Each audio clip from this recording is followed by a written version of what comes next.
Once upon a time, Deep in the Scottish Highlands, where the fog clung to the earth like an ancient curse, stood the decaying remains of Glenmoor Manor. The once grand estate had been abandoned for decades, but tales of its haunting had never been forgotten. Locals whispered of strange occurrences, shadows that moved when no one was there, and the mournful wail of a woman echoing through the night. For years, Glenmoor had sat untouched until one cold autumn night, when a group of 5 curious souls arrived.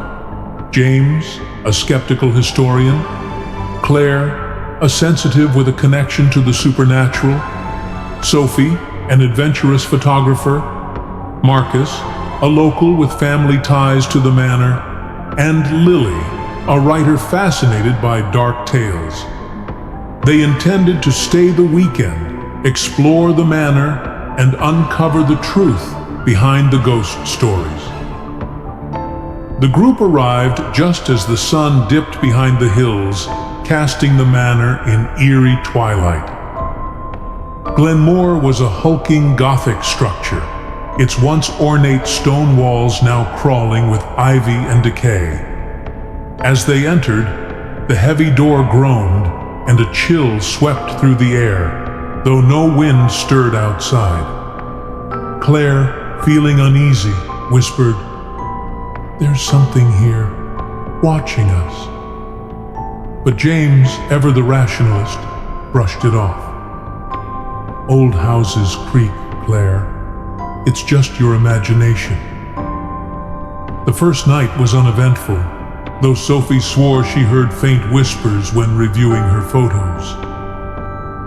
The next day, as they explored the manor's forgotten rooms, they stumbled upon a hidden passage behind a grand, dusty bookshelf. It led down to a cellar where the air grew thick and suffocating. Inside the cellar, they found an old diary belonging to Lady Evelyn Blackwood, the former mistress of the manor. Her final entry sent a chill through them all. "He's coming for me. I can feel his breath on my neck. The shadows whisper his name, but I must not speak it aloud. To speak it is to summon him, to bind him to the soul. I am the last, and I shall fall tonight." That night, the terror began in earnest. As the group sat around the fire discussing the diary, a loud bang echoed through the manor. Rushing to the source, they found a door, one that had been locked since their arrival, standing wide open. From the depths of the manor, a soft sobbing echoed. Lily's face paled. "That's the wail, the one they talk about in the legends." Claire, now visibly trembling, insisted they leave immediately, but James refused. "We came here for the truth, and I'm not leaving until we find it." Reluctantly, they pressed on. As they ventured deeper into the manor, they came across portraits of the Blackwood family. One in particular stood out, a tall, dark figure looming behind Lady Evelyn in her portrait, his face obscured in shadow. Suddenly the lights flickered, and the temperature plummeted. The sobbing grew louder, turning into a wretched scream. Claire clutched her head, crying out in pain, "He's here! He's here!" The manor itself seemed to come alive. Doors slammed shut on their own, and strange symbols appeared etched into the walls, glowing faintly. They were ancient, indecipherable to anyone except Marcus, who recognized them from old local lore. "It's a binding curse," Marcus whispered. "Lady Evelyn didn't just die. She was trying to trap something here, something far worse than a ghost." Panic set in as the shadows in the manor began to move, twisting and contorting into unnatural shapes. James tried to remain calm, but the walls themselves seemed to pulse with a sinister energy. Sophie snapped a photo, her camera flashing, but when she reviewed the image, her face turned ashen. There, in the photo, was a figure, tall, dark, and standing behind them, just as in Lady Evelyn's portrait. Desperation mounted.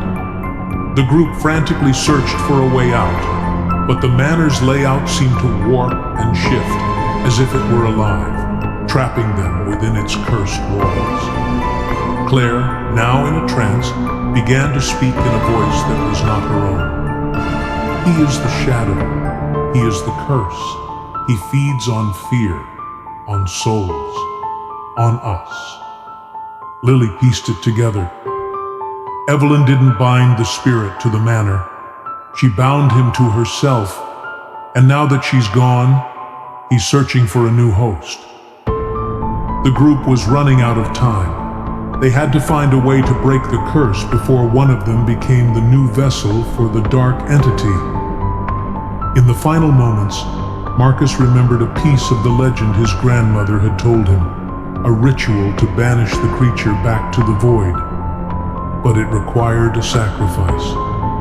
Someone had to willingly offer themselves to the darkness to seal it away forever. James, determined to prove his bravery, volunteered. As the others prepared the ritual, the shadows gathered around James, whispering his name in dark tones. But in a twist, none of them could have expected. It wasn't James the shadows wanted. It was Marcus. As the ritual began, the dark figure that had haunted Glenmoor for centuries revealed itself. It had been waiting for Marcus all along, a descendant of the Blackwood family, the rightful heir to the curse. With a scream, Marcus was consumed by the darkness, sealing the entity away once more. The shadows receded, and the manor fell silent. The remaining four left Glenmoor, forever changed. They had survived, but at a great cost. As they drove away, Claire whispered, "He's not gone, not really." And as the fog swallowed the manor once again, a single figure stood in the window, watching, waiting for the next to dare enter Glenmoor's haunted halls. The curse, after all, was only dormant, never broken. Twist ending. Weeks later, as Lily sat in her study, writing the story of their harrowing experience, her phone buzzed. It was a text from Marcus. "You forgot something at the manor." But Marcus was gone.